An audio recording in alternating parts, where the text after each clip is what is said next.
Along with the flight control teams around the world supporting the space station program, here in Mission Control, a team is watching over the Expedition 56 crew and station systems and is preparing to support the increase from 3 to 6 crew members later this week with the addition of NASA astronaut Serena Aunon-Chancellor, Russian cosmonaut and Soyuz commander Sergei Prokopyev, representing Roscosmos, and ESA astronaut Alexander Gerst. These three are about to begin a planned 34.5 orbit flight to the International Space Station with docking scheduled and approximately 2 days later at 8:07 a.m. Central Time, 4:07 p.m. Friday in Moscow, where colleagues, friends, and family of the Soyuz crew are going to be watching the events unfold. So, as you mentioned, Shella, that Serena and Alex are your classmates, and so you've been training all along with them for years now. What does it feel like to see, especially Serena, when it's her first time going up, getting ready to launch? Well, it is. It's really exciting. I mean, such an exciting day for all three of them. And of course, Alex flew in 2014. He was on a flight that launched about a year before I did, and so it was a lot of fun to see him fly. But really for Serena now, and then Sergey, the excitement that is associated with the launch for them and their families. And it's such a great group of folks. All three of them are terrific crew members. So the Soyuz flight is going to be amazing, and their space station flight is going to be incredible as well. Do you or other astronauts, do y'all give them tips going into launch day on what to expect, what to be ready for? Yeah, absolutely. You know, we definitely want to provide them with kind of how the days that run up to launch, what they're going to look like, just so that they're able to anticipate the fit checks that we have to do, the suit tests, and when there's some downtime and when they can expect to be busy. Just having that insight is very helpful as you're approaching launch day. Because Alex has done this before, I know that he has also just been coaching his crew all along, and it just helped things to go smoothly, and it makes it a lot of fun. And I'm sure that's done intentionally, right? You always have somebody who's done it before on the flight. Well, I think as much as possible, it's good to have a veteran flyer on the flight to, again, just kind of give you a heads up as to what's going on. But of course, in the past, there have been flights where all three crew members have been rookies, and that is certainly the case in our space program as well. But as much as possible, we like to have a veteran flyer as a part of the group to provide that leadership and insight. Do you remember any advice that was particularly helpful to you going into launch? You know, it's really funny. There's a lot of ceremony associated with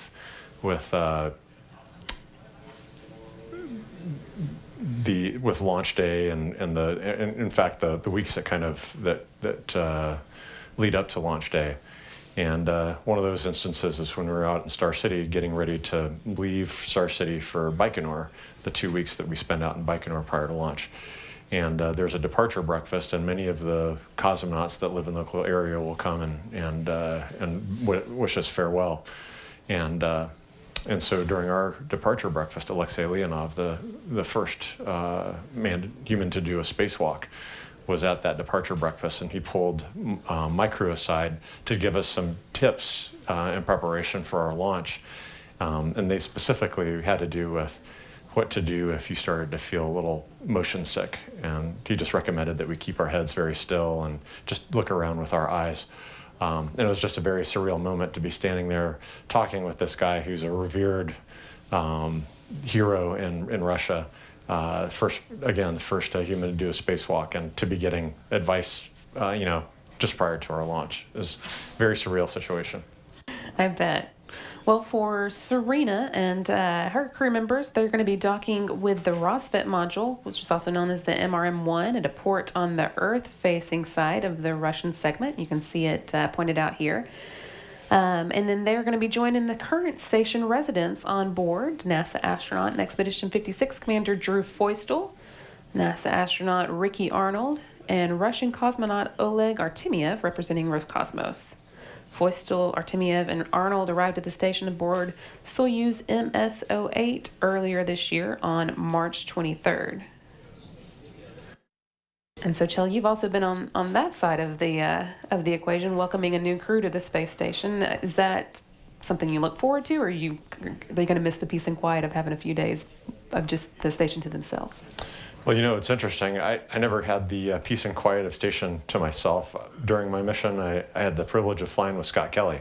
And so we had at least 6 people on the space station at all times. But about halfway through our mission, we did have the opportunity to welcome a crew that was bringing up a new spacecraft for Scott and Misha, as the Soyuz spacecraft are only certified to be on orbit for 200 days. And of course, Scott and Misha were going to be up there for almost a year.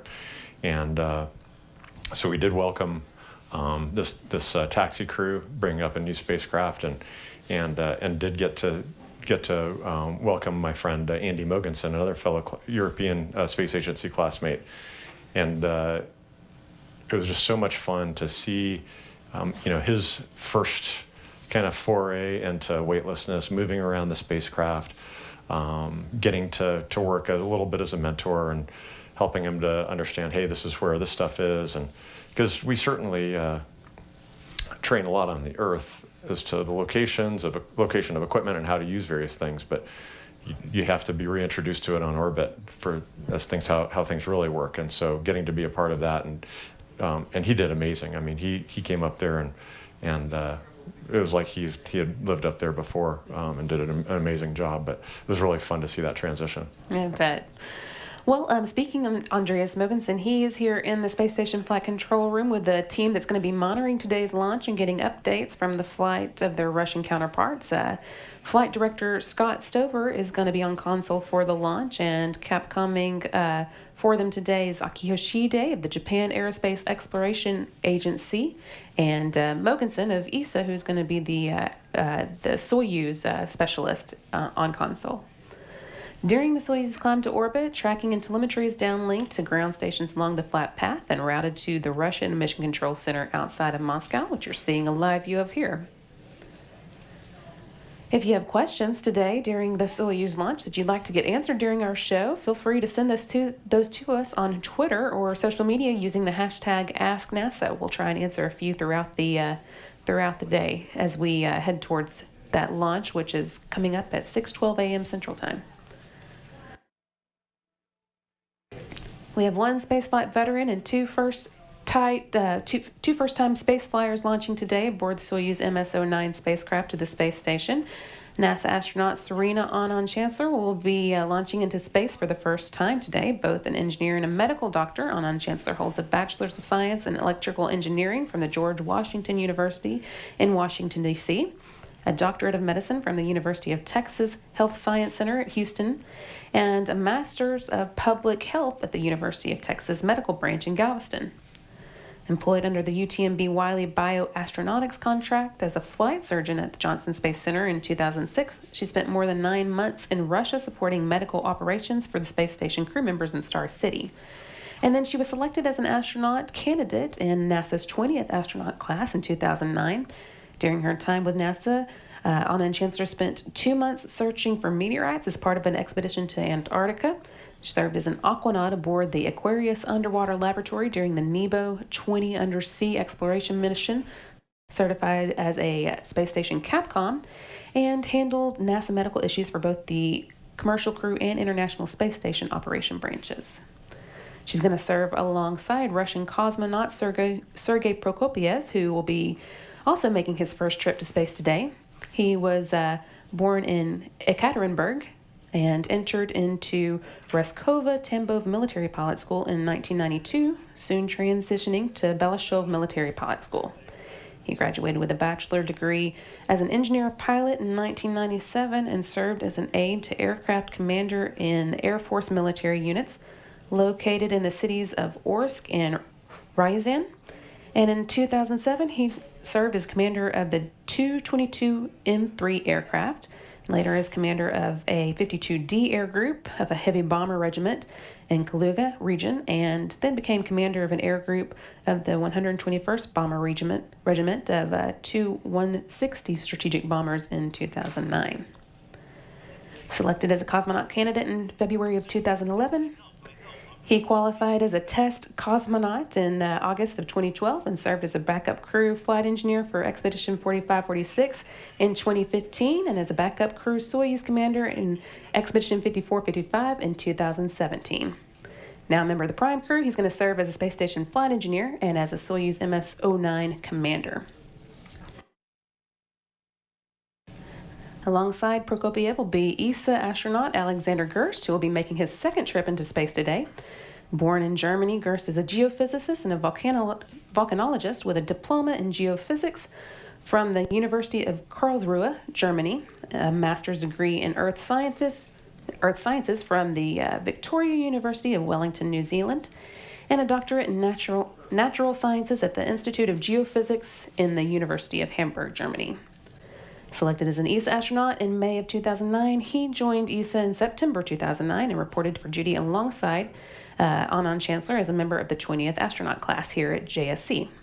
He completed his astronaut basic training in November 2010 and then traveled to space for the first time aboard Soyuz TMA-13M in May of 2014. He became part of the space station crew as a flight engineer with Expedition 4041, and then on October 7th, 2014, conducted his first spacewalk and locked 6 hours and 13 minutes outside of the space station.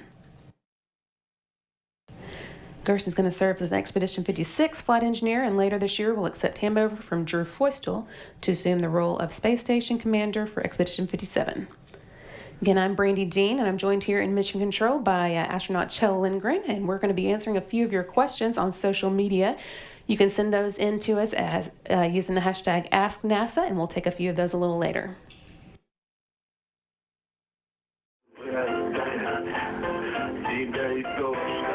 We're now 44 minutes away from the launch of Expedition 56 crew to the International Space Station. The mission launches under the call sign Altai, chosen by Soyuz MS-09 commander Sergei Prokopyev, named for the mountain range in Central and East Asia where Russia, China, Mongolia, and Kazakhstan come together. The crew patch shows the Soyuz flying high above the Earth. The crew call sign is represented by what we see of the planet below, the Beluga Mountains, the highest peak of the Altai. 3 white swans representing the 3 Soyuz crew members are shown by flying towards the International Space Station, with each of the crew members' names and national flags shown around the patch's border.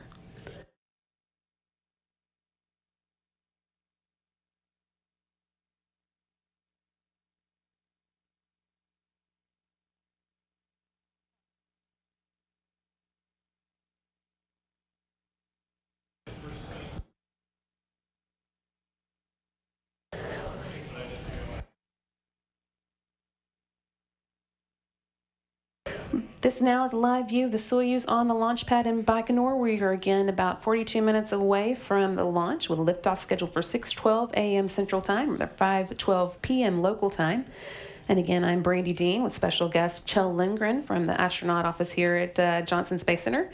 We're going to be answering questions today, and you can send those to us using the hashtag AskNASA on social media. We'll go ahead and take a couple of those now. Or actually, we'll go ahead and take a look at this B-roll that's coming in from, that was recorded earlier today from Baikonur. The crew was awakened at 9:12 p.m. Central Time, Tuesday afternoon, or 5:12 a.m. local time in Baikonur today, about 9 hours before their launch, and they participated in their final pre-launch activities, starting here with the long-standing tradition of autographing the door of the Cosmonaut Hotel in Baikonur. Kjell, I'm sure this is something you did. Do you remember where on the door your autograph is? Yeah, I'm looking at this door. I think that my autograph's on this one, but there are actually several doors. Traditionally, you sign the door of the room that you stay in, and so there are several doors, and I didn't see my signature there. And this is another long-standing tradition, right? The blessing for the crew before they go into space. Is that are these things that you look back on and remember fondly, or was it all a blur? You know, you definitely remember all of these events. They're just traditions that are a part of the run-up to getting your spacesuit on, and you can see them walking out of the Cosmonaut Hotel there towards the bus. They're going to have an opportunity to wave at their families, and all of this is just amazing. And you just treasure each of these events. as you're kind of walking towards the vehicles. You've seen this before as the backup, and it's just neat to be the prime crew and to know that at the end of all of this, there's a rocket launch. And you see them waving a few different times throughout their kind of journey from here to the launch pad, right? And so this is the crowd that's gathered outside the hotel, and that's media and just a big group of people. And they'll see people that are closer to them a little later, right?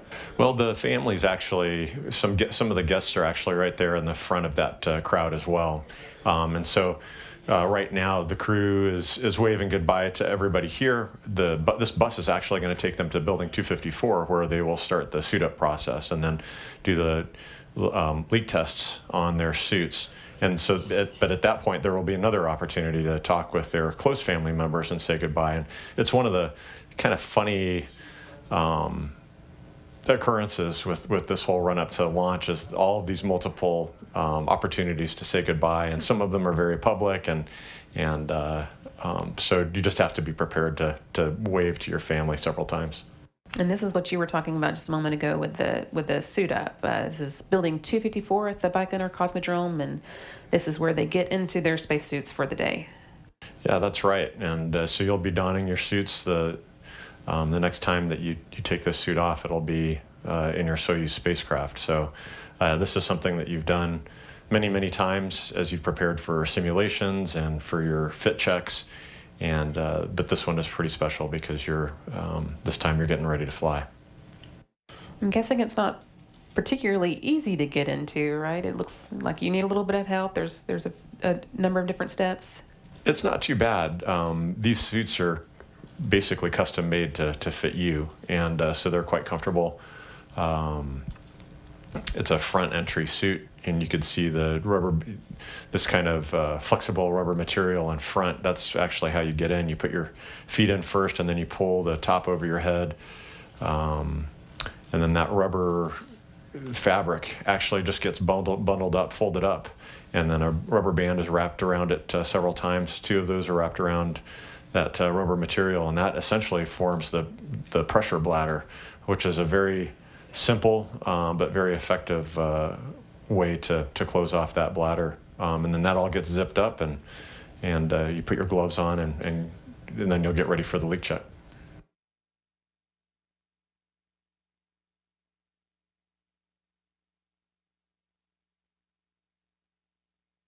It's a really neat thing to see your spacesuit for the first time. So, to see your name on a spacesuit, to see the American flag there, it leaves you a little bit speechless. Looks like Alex is a GoPro that he's carrying along with him there. Who all is in the room with you at this point? So the technicians that are responsible for the suit, we typically will have management. Our management will just be standing off in the corner. The backup, the astronauts who are backing, the crew that's backing up your crew will be in the periphery somewhere as well, watching this process. And so there's not a lot, and then the flight surgeons. There's not a lot of people, but definitely familiar faces, and that's very comforting as you're getting ready to fly. I would imagine. Then once they've all got the suits on, they do a leak check, and that's to make sure that if it needed to be airtight at some point during launch, it would be, right? Yeah, that's correct. The purpose of these suits is really to be used in emergency. There's no time during a nominal flight where these suits are inflated and necessarily holding pressure. They really only come into play in the event that you lose pressurization within the capsule, and so then the suit serves a purpose to provide a breathable atmosphere, or in the event of some other, maybe smoke in the cabin where you would want to have a pure atmosphere to breathe. And the helmets are sealed up during launch and other dynamic periods of the launch. And the leak test is done just to make sure that all the seals are working. And there's our backup crew. I know you mentioned they do this kind of in preparation for their own launch to get an idea of what to expect. Yeah, they sure do. And actually, that backup commander is Oleg Kononenko, and he was my Soyuz commander during my mission back in 2015, and so it's fun to see familiar faces there. Of course, joining Oleg is David St. Jacques, a Canadian astronaut, and then Anne McLean, one of our NASA astronauts in the 2013 class. And so fun to see them as they're kind of going along their own journey as the backups for this particular launch. And what's really exciting about that is that it means their launch is only about 6 months away.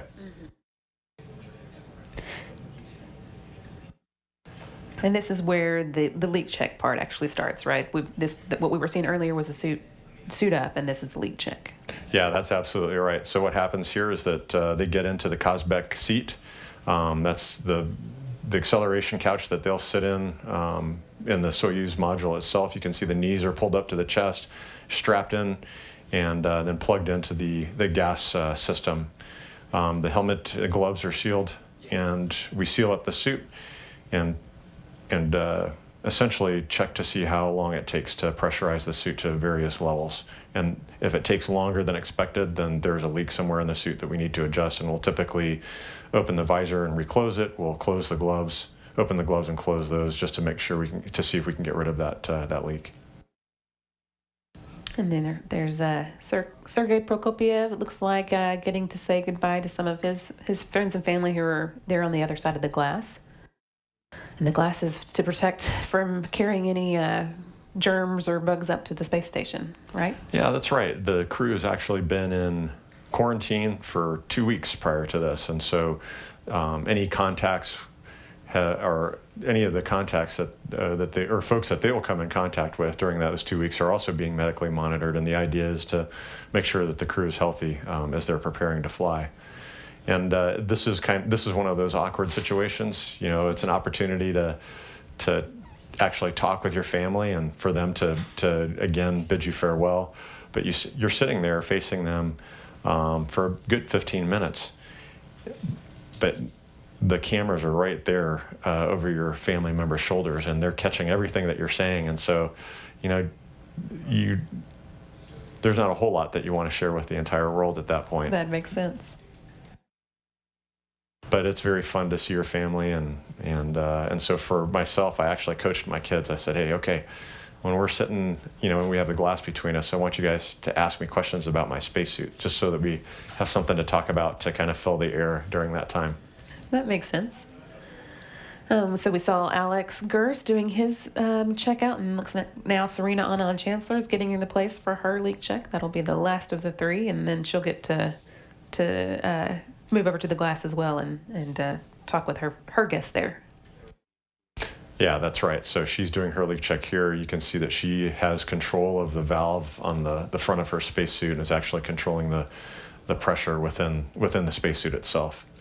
And looks like she had a good leak check, so now she joins her crewmates and has the opportunity to talk with her family again through the glass here.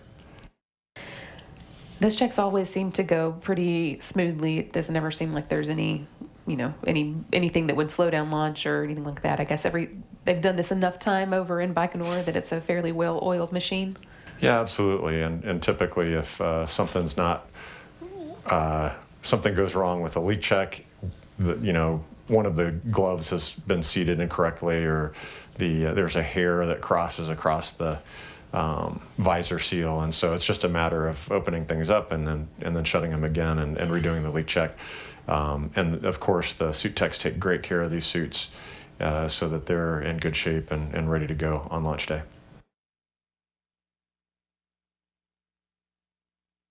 You can see that the crew, their families, everybody is just really excited. This is an incredibly exciting time. We're just really hours from launch at this point, and so spirits are high, and that's an amazing opportunity to just share this time with your family and friends. So this takes place about 4.5 hours before launch, and then just here in a minute, we'll see them waving goodbye again as they move on to the next stage of the preparations. Yeah, that's right. And right before they'll do that, after the crew's had an opportunity to talk with their family, then, as you can see in the video right now, they'll actually have an opportunity to talk with the heads of the space agencies and these folks have the opportunity to wish the crew farewell as well.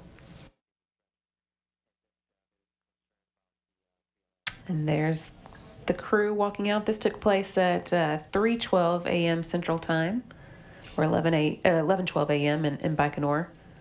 And here they get back on the bus, and they go onto the launch pad.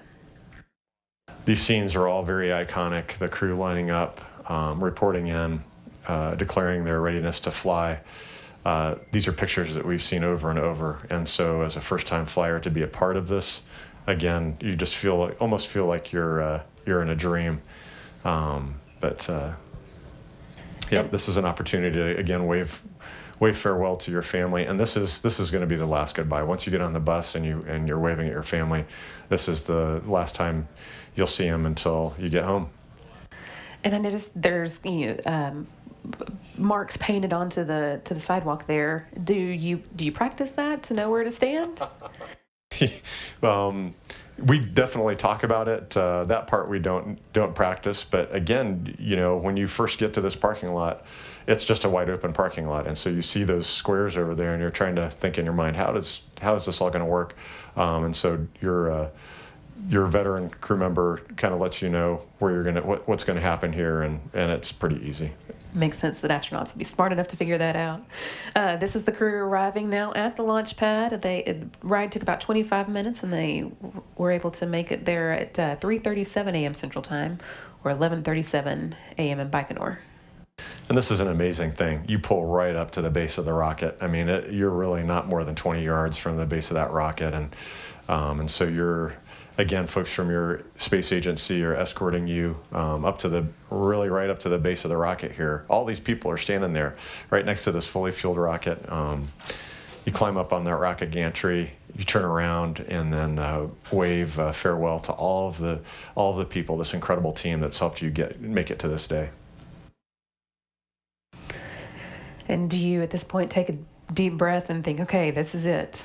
Absolutely. You're doing that. You're taking deep breaths all along this whole journey because, this represents decades of hard work, years of training and preparation for this day, and then that day is finally here. And it's a little like, I always talking with folks that went through the flow. Once you've done your backup launch, and that last 6 months just goes in a blur. It feels like you're at the top of a slide, and you're on this downward slope, and everything starts coming quickly.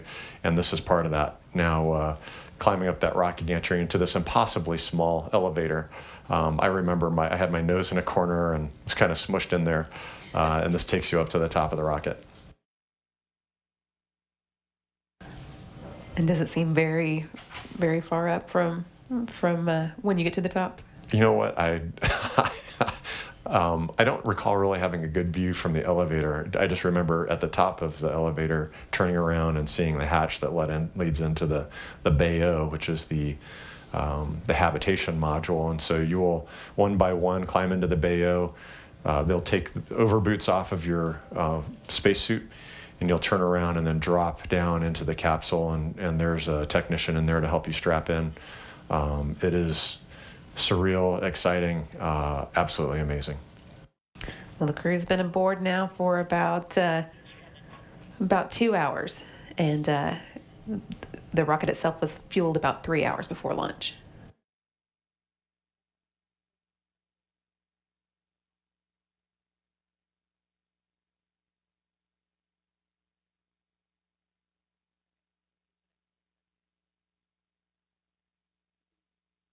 On the sides of this Soyuz rocket are two extra designs. The first is an image celebrating 2018 as the 20th anniversary of the first element of the space station, Zarya, which launched on a Russian Proton rocket in November of 1998.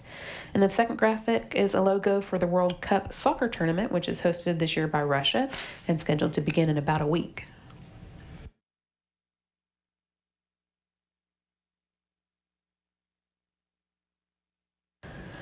Welcome back to our live coverage of the launch of Serena Aunon-Chancellor, Sergei Prokopyev, and Alexander Gerst to the International Space Station. The launch pad's service structures components have been lowered and the clamshell gantry towers have been retracted in preparation for liftoff. Suit leak checks are now underway. Began around 5:35 a.m. Central Time. And the emergency escape system has been armed. This escape tower would fire in the event of a problem during launch. The system is designed to pull the spacecraft and crew clear of the booster, enabling the Soyuz capsule to parachute to a safe landing in the event of an emergency during the launch or early stages of the climb to orbit.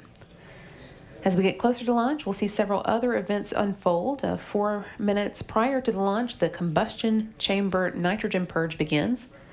Then at T-minus 2 minutes and 45 seconds, booster propellant tank pressurization takes place. Events continue as the first umbilical tower separates at T-minus 35 seconds, and the second umbilical tower separates at T-minus 15. Then at T-minus 12 seconds, the launch command is issued, culminating in the launch of the Soyuz spacecraft as the countdown clock reaches 0 at 6:12 a.m. Central Time or 5:12 p.m. local time in Baikonur.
During the climb to orbit, tracking and telemetry from the Soyuz vehicle is downlinked to ground stations along the flight path and routed to the Launch Control Blockhouse near the launch pad in Baikonur and to the Russian Mission Control Center outside of Moscow, which you're seeing here.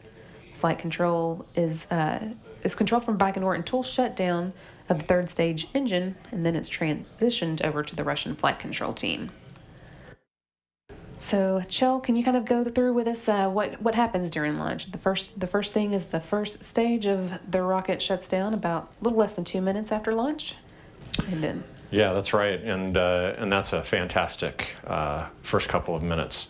You know, I couldn't really tell when we had lifted off, and you really can't tell unless you look at the clock because the engines start to run up about 8 seconds prior to launch and burn off enough fuel so that the weight of the vehicle, the thrust being provided, overcomes the weight of the vehicle, and you slowly start to pull away from the Earth. And you don't so much hear it as feel it. Just feel the vibration of these massive engines running up behind you. And so you slowly pull away from the Earth. Based on the clock starting, you know that now you've actually launched and you've cleared the tower. And you feel the slow onset of acceleration as you're pulling away from the Earth. Definitely feel when those first stages come off. And those stages look like cones, 4 of them on the outside of the base of the rocket. And I remember talking about this with some kids at a school one time, and they said, hey, you know what, those look like carrots. And those are actually named Markovy, which is the Russian word for carrots. Oh, and so they had it right. They had it right. All right. Well, then once they do get to orbit, they have a few things they have to do. They oversee the programmed activation of a sequence of a program activation sequence of a variety of systems just before the spacecraft passes out of range of the Russian ground systems. And that includes the spacecraft's power supply system, its radio communication system, and the critical motion control system. Then during the first orbit around the Earth, after they reach space, the Soyuz will automatically execute the first two of several orbital adjustment burns planned to get the vehicle's path fine-tuned as it makes its way to the space station. And that arrival to orbit is really identified by shutoff of that third stage, and that's one that you definitely feel is not quite as dramatic if you've watched Apollo 13 and the crew kind of getting slammed forward in their straps, but you definitely feel a quick deceleration. You do get pushed into your straps, and then we have a little toy that's hanging there called the Nevesomosti indicator, which is weightlessness indicator, typically a little stuffed animal. And as soon as that starts to float around, you know that you've made it into low Earth orbit, and that's super exciting. Do you have time to take that in, or do you have to get right to work? Oh, you definitely have time to take it in, and you'll I don't know what these guys will do, but there's kind of a spontaneous celebration. We kind of high-fived, and it's really an opportunity to look out the window. But you do have to stay on timeline. You have to be paying attention to your procedures and address the transition to orbital operations. That sounds really great.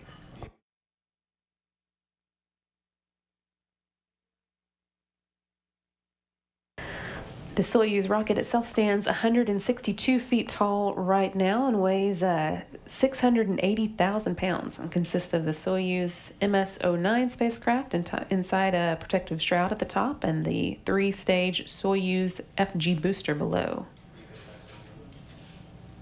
The spacecraft was mated to its booster, and the three main stages were joined together last week on Tuesday, and then the entire rocket began its trek to the launch pad just after 7 a.m. on Baikonur time on Monday, arriving less than 2 hours later, and it was raised into its vertical position for the pre-launch preparations.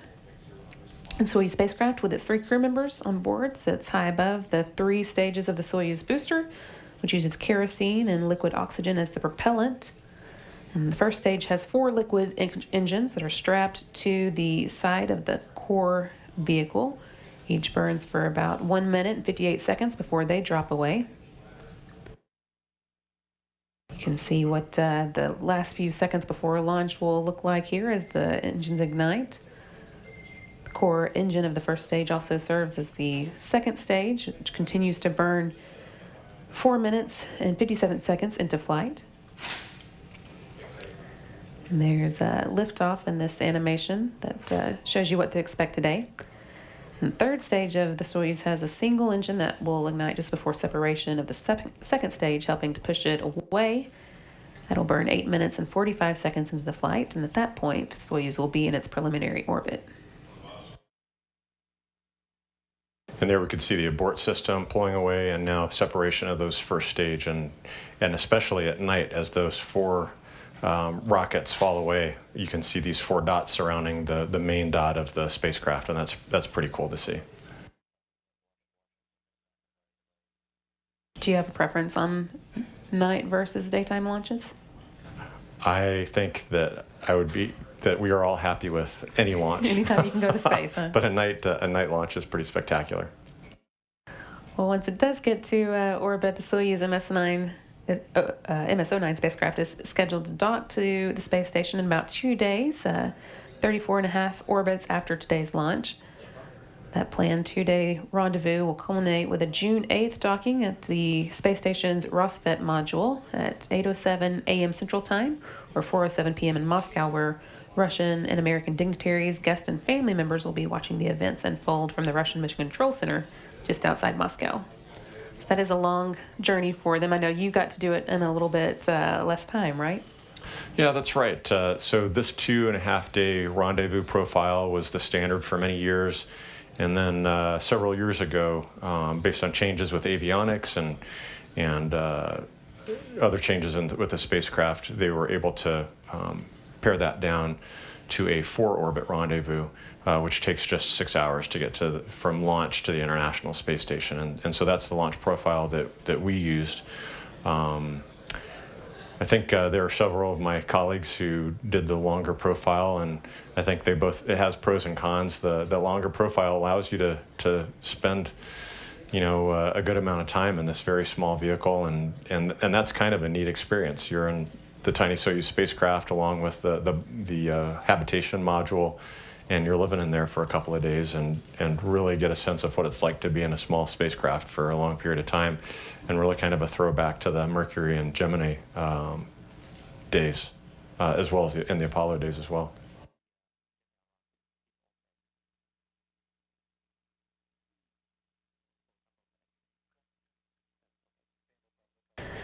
Atop the rocket within the Soyuz MS-09 spacecraft, again, are Serena Aunon-Chancellor, Sergei Prokopyev, and Alexander Gerst, now 15 minutes away from launch.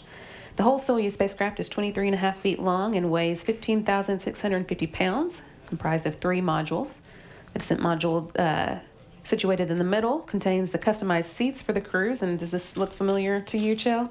Absolutely. You can see that it looks like pretty cramped conditions in there, but it fits 3 people perfectly. We spent a lot of time in there during simulations, and of course, quite a bit of time in there on our way to the International Space Station.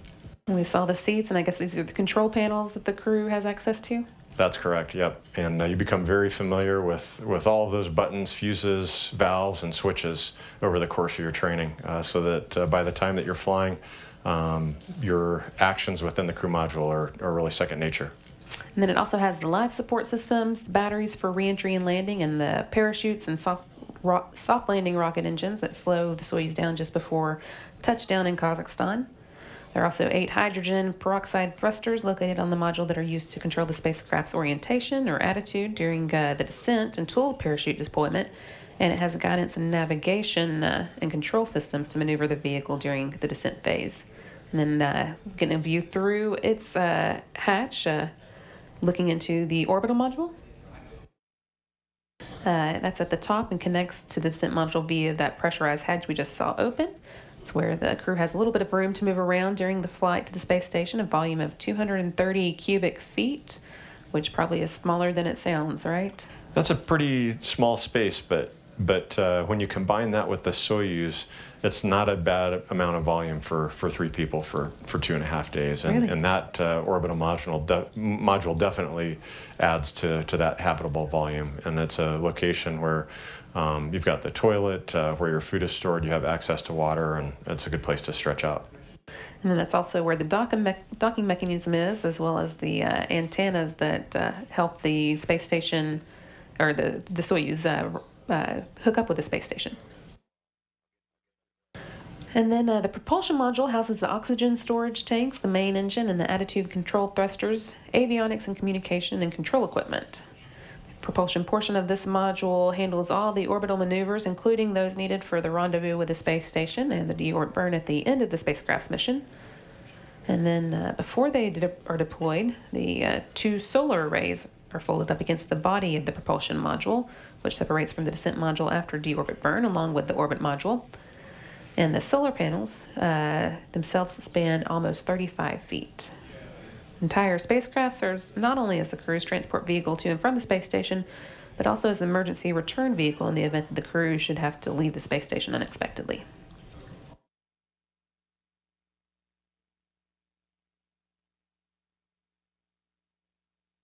We're back now with a live view of the Soyuz on the launch pad in Baikonur, 12.5 minutes away from launch, with liftoff scheduled for 6:12 a.m. Central Time today, or 5:12 p.m. local time in Baikonur.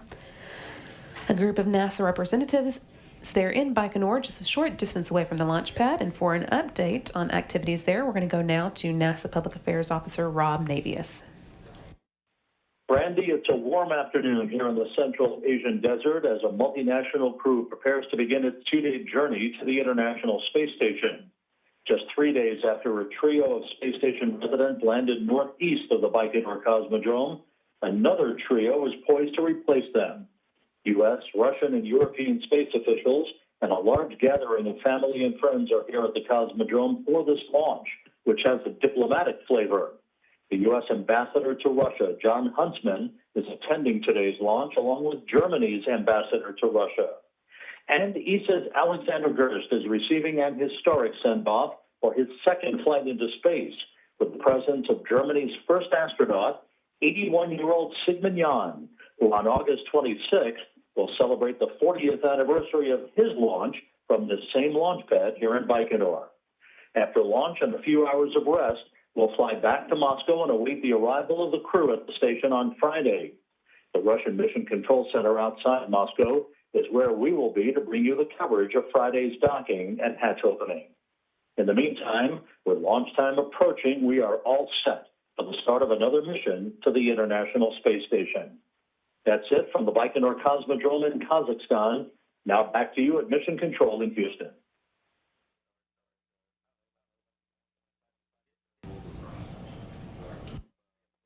That again was Public Affairs Officer Rob Navius, who is on site there in Kazakhstan. Back now with this live view of the Soyuz on its launch pad, a little over 10 minutes away from launch. And in just a moment now, the Soyuz vehicle gyros and onboard flight data recorders are being activated. Launch preparations will soon be complete. They should wrap up at 6:05 a.m. Central Time. And again, we're on schedule for today's 6:12 a.m. Central Time launch.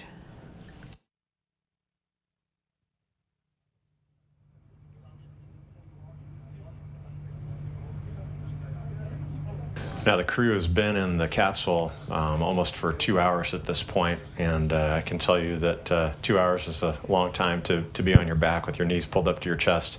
But there's a period of time where you're just kind of waiting, and the crew actually has an opportunity to choose a couple of songs that they want played during this time while they're waiting.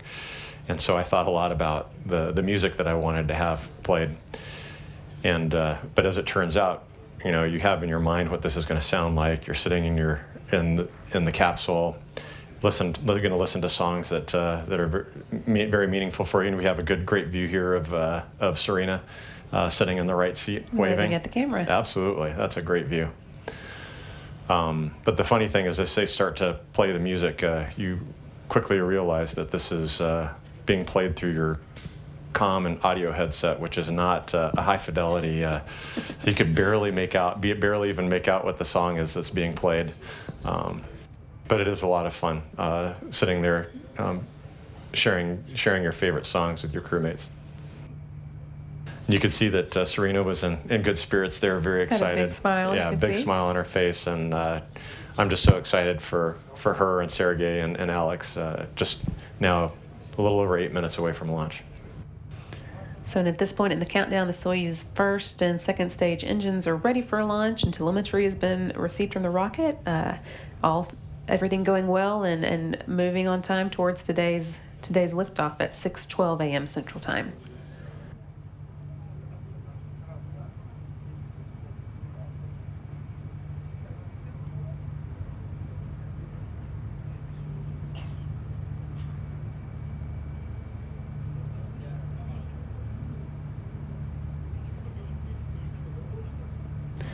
Is there much for the crew to do at this point, or they just need to wait? At this point, there's not a whole lot for them to do. So you've spent a good part of that 2 hours doing leak checks on the suits, looking at the pressures within the tanks in the vehicle, pressure checks within the vehicle itself. And so at this point, you're kind of waiting, and there's annotations within the flight data file that identify, okay, at this time, you need to check this, but really for the past 10 to 20 minutes, they've just kind of been sitting there. And what's the backup crew doing at this point? Well, the backup crew, after they drop the prime crew off at the base of the rocket, they climb onto the prime crew's bus.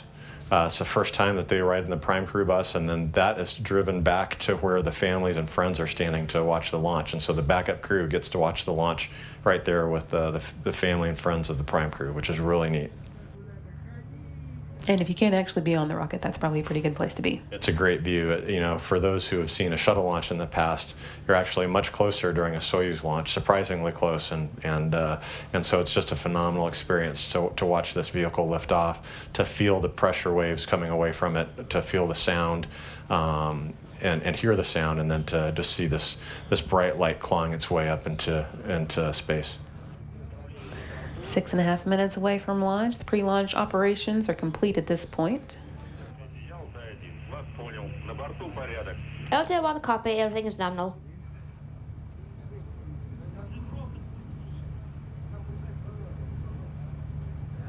Another view inside the cabin, looking at the crew. That's Serena Aunon-Chancellor, Sergei Prokopyev, and Alexander Gerst awaiting their liftoff into orbit and journey to the space station coming up in 6 minutes now. Looks like a beautiful day there in Baikonur. Doesn't look like there's a really thick cloud layer above, so the folks that are out there in the field should have a pretty good view of this launch as the vehicle climbs up into orbit. And now that we've passed the 6-minute mark, the launch key has been inserted into the launch bunker, and that is a real key. It transitions the launch sequence into automatic mode.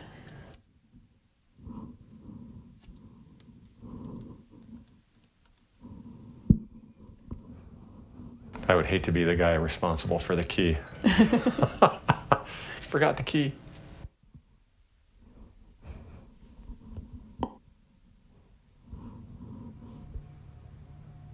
They say that?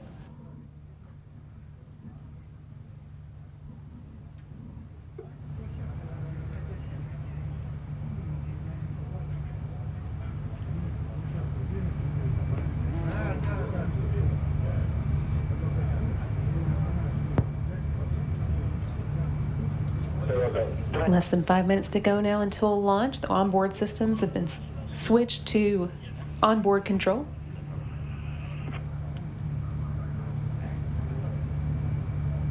Commander's cockpit displays and controls have been activated, and the crew members are closing their helmets, which puts them on suit oxygen.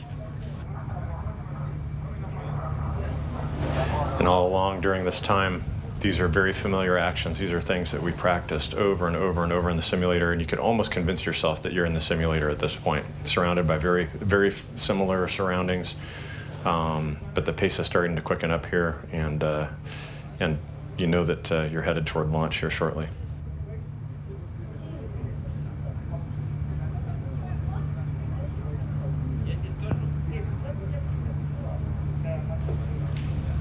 Four minutes to go now. Fuel lines and other elements of the rocket engines are purged with nitrogen to fireproof them by removing vapors of fuel and oxidizer.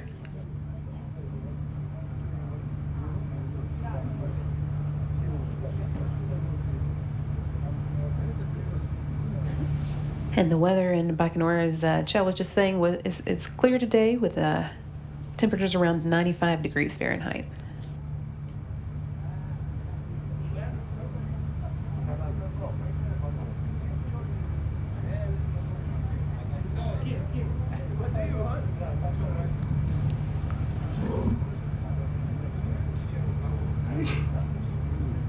At this point, the crew is just kind of making some final glances at the control panel, checking their procedures, making sure everything's ready to go, and just reflecting on this amazing experience that's about to happen.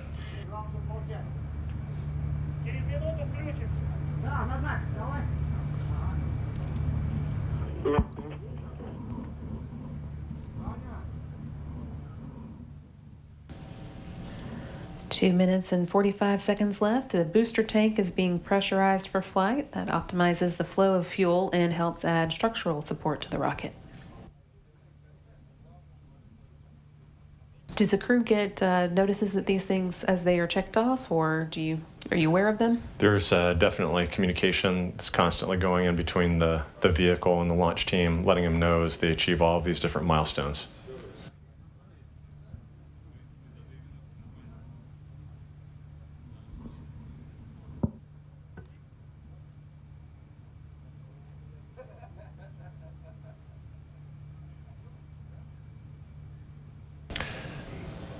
And what differs now from the simulators, you start to hear a lot of the mechanical processes as fueling and pressurizations are being completed, umbilicals and various parts of the launch gantry being pulled away. And this is different than being in the simulator, and a reminder that this is the real thing, and that is really exciting.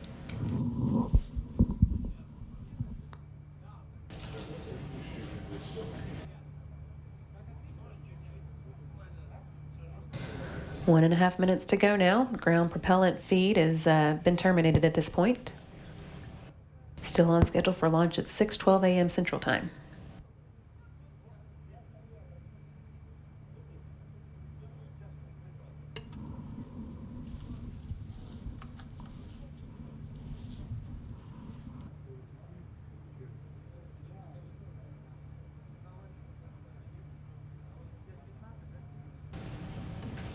Just 1 minute to go now. Soyuz now on internal power in preparation for its flight to the space station.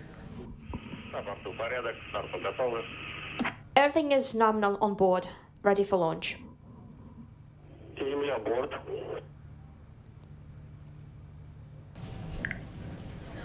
And 40 seconds away, that's the first umbilical tower separating from the booster. Should have auto sequence start now.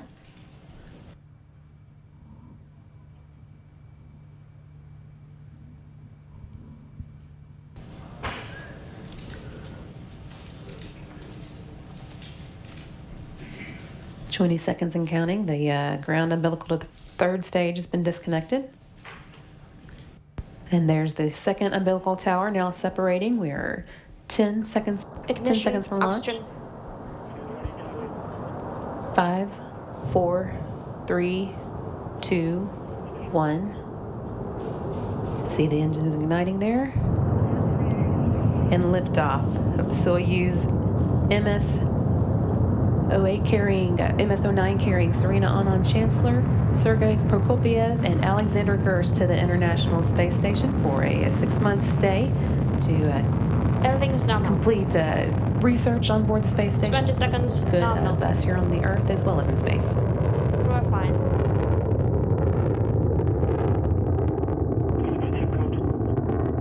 30 seconds. Beautiful. Everything is nominal.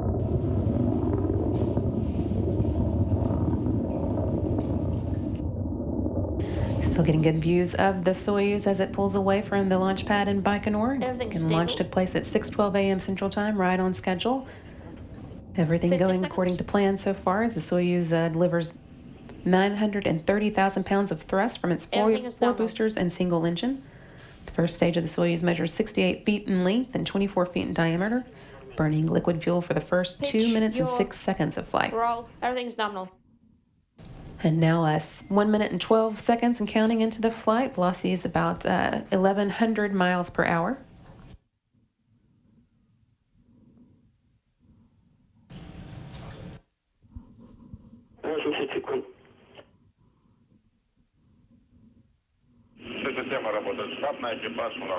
Systems are nominal. Crew are good. Still getting great views of the Soyuz. Now 1 minute and 45 seconds into today's flight.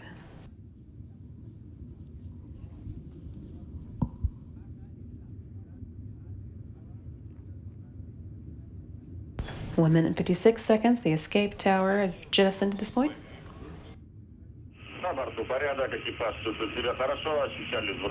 And right at the end of the Everything video is there, you nominal, could see correct. those strap-on boosters, that first stage coming away and First stage separation. tumbling away from the vehicle. Absolutely beautiful. They drop away at an altitude of 28 statute miles. Soyuz traveling now at about 3,300 miles per hour. Great view of the Parameters are crew nominal. inside the cabin. You can see Alexander Systems Gerst nominal. at the top of the screen and Sergei Prokopyev at the bottom. Now 2 minutes and 38 seconds. Launch shroud should have been jettisoned now, and the rocket's altitude is 48 jettisoned. miles above the Earth. And that's a time that I had annotated on a little sticky note, also annotated in my flight procedures. That's a view of the first time you have an opportunity to look outside your window and see a view from Earth, a view from space. Crew And we're feeling actually getting a new view here. This is some new external rocket cameras that are going to be replacing some of the in-cabin views that we normally get, looking down as the Soyuz continues to make its ascent into orbit. L-tie, 100 kilometers. Everything performing as expected. Everything Fourth is stage nominal, of the correct. Soyuz is 56 feet in length, 13.5 feet in diameter, with a single engine with 4 fuel chambers providing 178,000 and 222,601 pounds of thrust for its 3 minutes and 28 seconds of parameters nominal. operation. Stage will continue to burn until the 4 minute and 43 second mark. Soyuz uses what's called a hot stage technique. The third stage will ignite while the second is still burning. That's why the Soyuz has an open area in between the second and third stages. Стабилизация изделия устойчива.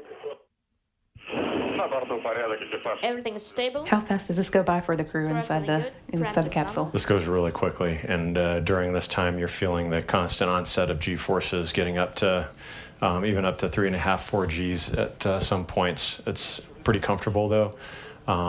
You're sneaking peeks out of the window every once in a while. That first view of the arc of the Earth's horizon with the blues and whites of the clouds is just breathtaking. Everything continuing to work nominally as the rocket continues to make its ascent. Everything's nominal. Crew good. Copy. And 4 minutes and 44 seconds into the flight, the third stage is now igniting, and the second stage will be shutting down. And the core booster also separating at an altitude of 105 miles above the Earth. Second stage separation. Second stage separation's been confirmed. Everything's We're good. actually Crew seeing fine. some of those panels falling away as that second stage separates. And so at this point, Soyuz is being propelled by a single engine, the Soyuz third stage. That provides 67,000 pounds of thrust and will burn for 4 minutes and 2 seconds. So it's amazing to feel the vibration of those engines pushing you into orbit. One of the things that really surprised me was these very discrete corrections as the rocket begins to pitch over and gain horizontal velocity, and it felt like just these very discrete bursts from directional 340, rockets. It was like ka-chunk, ka-chunk, ka-chunk. It wasn't like this just smooth arc, but these very Everything's discrete good on board. impulses to actually push you over into this horizontal pitch, and so just a really, really cool experience. And that's not something you get to kind of feel beforehand or expect. Yeah, that's right. So even You're during our control. simulations, as we simulate a Normal. launch, you don't, of course, get to 360 experience the G forces or what the engines are going to feel like. Just about 6 minutes and 20 seconds into the launch, everything continuing to go nominally. Inside the Soyuz again, we've got Serena Aunon-Chancellor from NASA, Alexander Gerst from Third ESA, stage, and Sergei thrusters, Prokopyev, all working good. making their way to the International Space Systems Station over the nominal. next 2 days. Crew are great.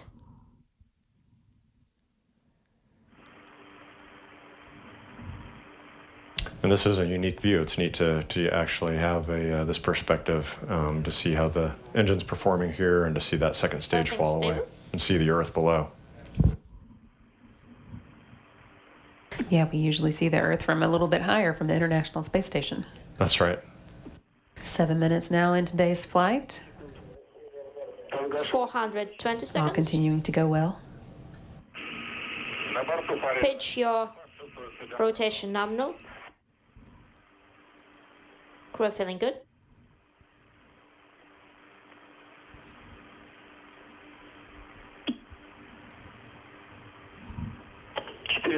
Стабилизация изделия устойчива. 440. Everything is stable. 7 minutes and 30 seconds now into today's flight. The velocities for the Soyuz now almost 13,500 miles an hour.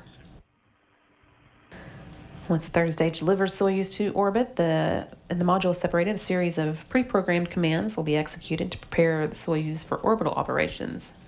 Those stored commands are called time tag commands and allow many of the Soyuz systems to be automatically Everything's activated by nominal, onboard everything good. computers at precise times stored in those computers. Изображение. And right now the crew is just enjoying the ride, but they're monitoring very closely how the vehicle is performing and just monitoring systems as they're approaching third stage cutoff. 490 секунд. Everything is stable. 490 seconds. 500 секунд. 500 seconds.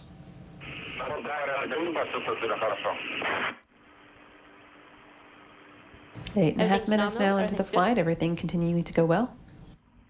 I like this external view, but I kind of miss getting to see the crew Yeah. on the inside. Agree. 520.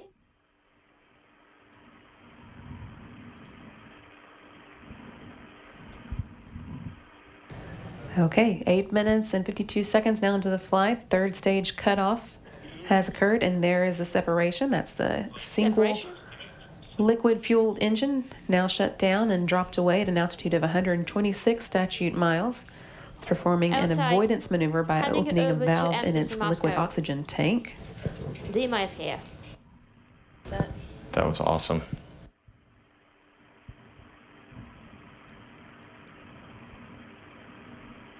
And we have confirmation. Confirmation now that everything deployed as expected with the Outside antennas and Moscow, solar Highness. arrays. We saw the spacecraft separate and the capsule and crew now safely in orbit.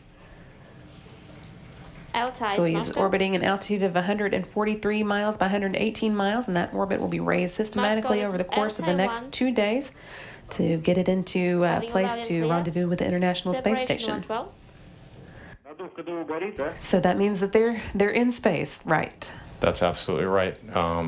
That is a fantastic feeling to ride that rocket Got it over in off. just a little over 8.5 minutes, 8 minutes and 45 seconds to make it into low Earth orbit, to feel that third stage cut off, to see those weightlessness indicators start to float, and for a first-time flyer, it means that Standing by for first. you've realized a lifelong dream to make it into low Earth orbit. Yeah, I always think it's interesting. Y'all train for so long, it takes years to get there, and then actually 8.5 minutes to actually get to space. Yeah, it is unbelievable, and so now the crew will be busy with kind of converting the vehicle over to on-orbit operations. But you do take a minute here to just look out the window and just appreciate this amazing experience and having achieved this incredible milestone.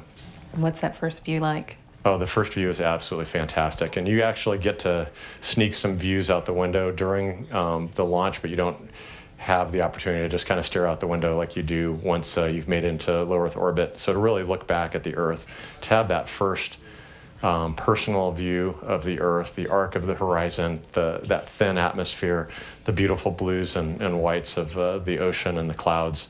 You've seen it in pictures before, but to actually experience that with your own eyes is indescribable. I can't imagine. I wish everybody could have a chance to see it. Okay, so again, Serena Aunon-Chancellor, Sergei Prokopyev, and Alexander Gerst are now in orbit, ready to begin making their way to the International Space Station over the next 2 days, and launch did occur as expected at 6:12 a.m. Central Time. Control of the spacecraft from here on out will be overseen by the Russian Mission Control Center outside of Moscow.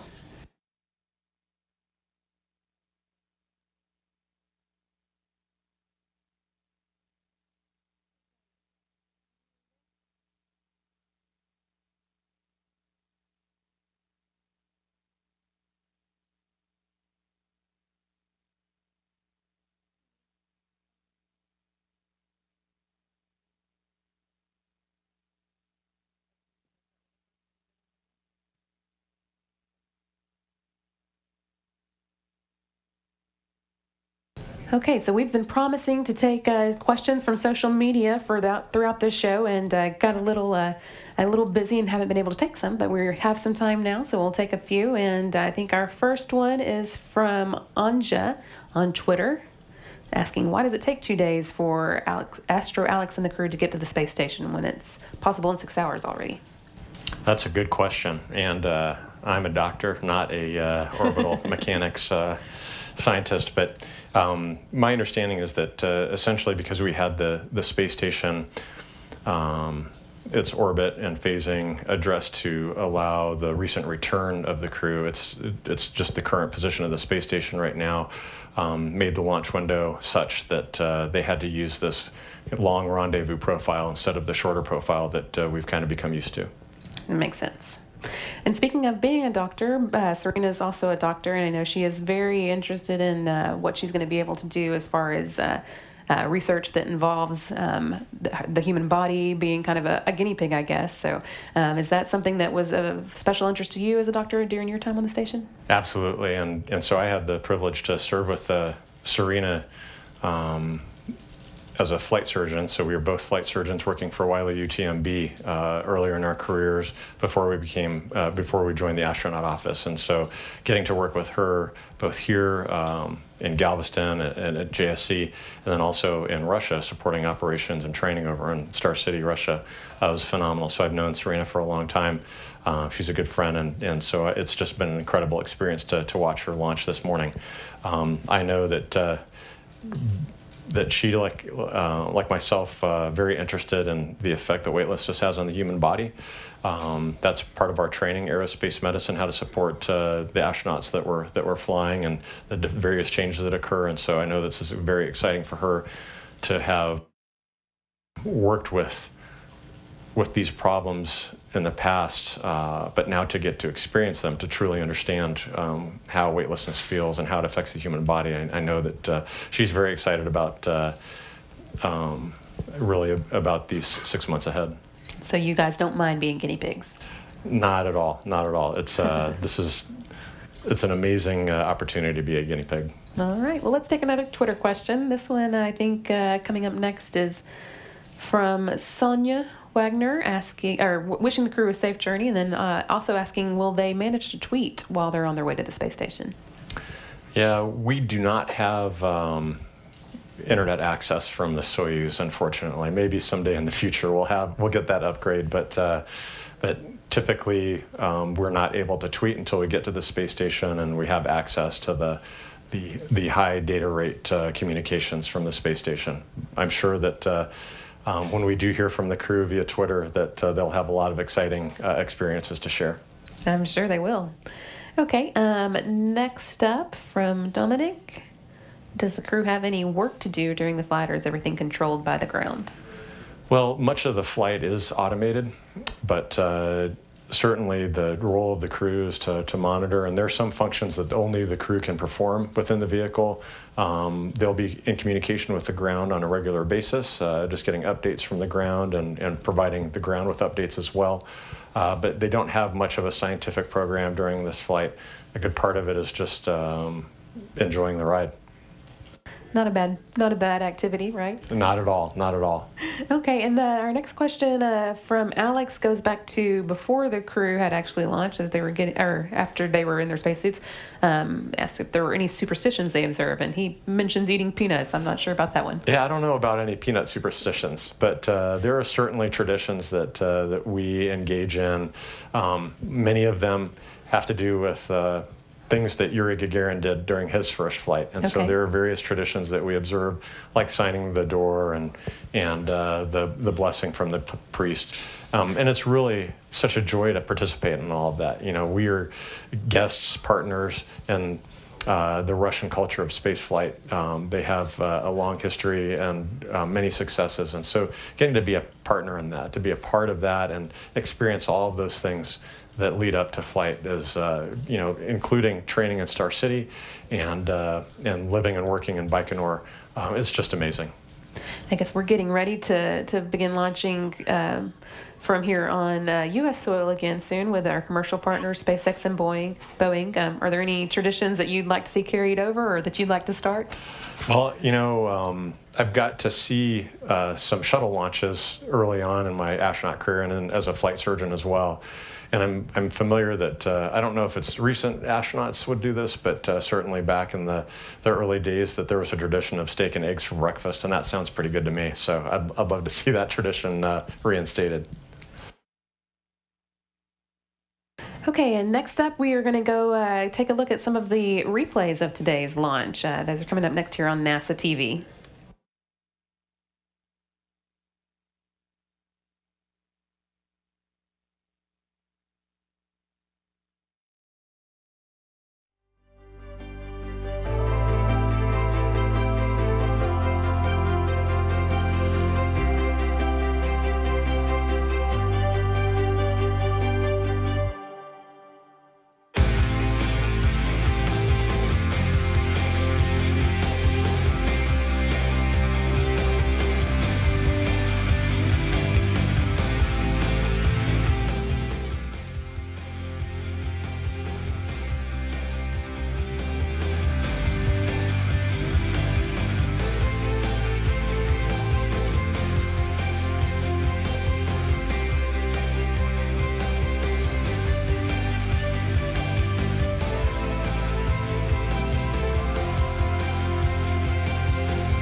Everyone here at the Baikonur Cosmos Center has been final viaje hacia el espacio. About 2 hours ago, they're now getting their final checks. It actually sounds like liftoff is already about to take place. Let's watch for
That was a few great replays of today's launch of Serena Aunon-Chancellor, Alexander Gerst, and Sergei Prokopyev from the Baikonur Cosmodrome in Kazakhstan at 6:12 a.m. Central Time.